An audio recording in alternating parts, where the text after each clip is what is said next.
person I was talking with today was expressing their concern that they had to take time off school because they weren't feeling well. They said taking time off in high school is perilous. Valerie Ling, clinical psychologist, Center for Effective Living's director and founder, and I wanted to share with you the insight about this young person as they explained to me why it was perilous to take time off from high school.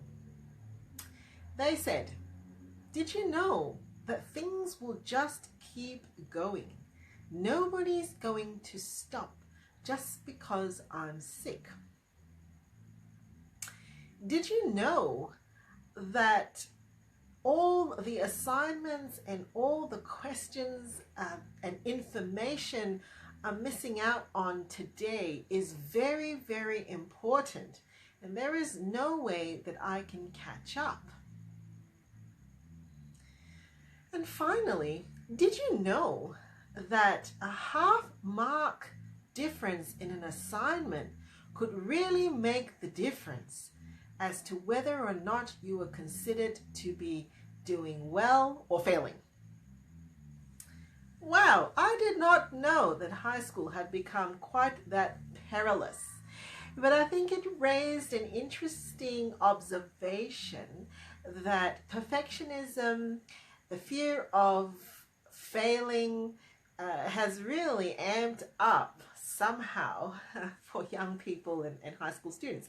And this is reflected really in the rise of anxiety and depression. I'm going to post an article underneath this vlog that I'm doing. It's a very interesting one for you to read about how the increase of perfectionism in young people has become quite a thing. And also to remind us that during this period, April, our senior students, year 11 and especially our year 12 students, start to experience high degree of anxiety.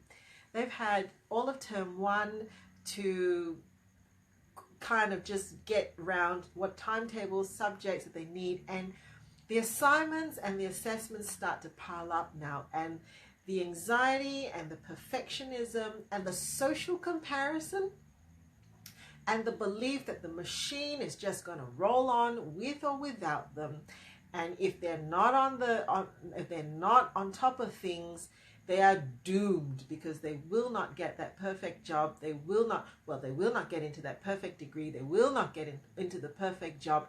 Therefore, they will not buy the perfect house in the perfect suburb, have the perfect family, and live happily ever after.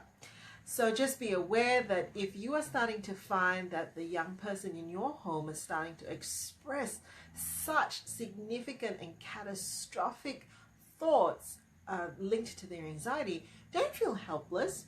In some sense, this is kind of the epidemic of our time. Do come and get some help. School holidays is a great time if you've been noticing the anxiety kind of ramping up in your adolescent. It's a great time for them to actually come and seek help, particularly in these holidays before things become much more piled on and seem like the machine isn't going to stop for anybody. I'll just leave you with that thought, and I will post that article when I'm done.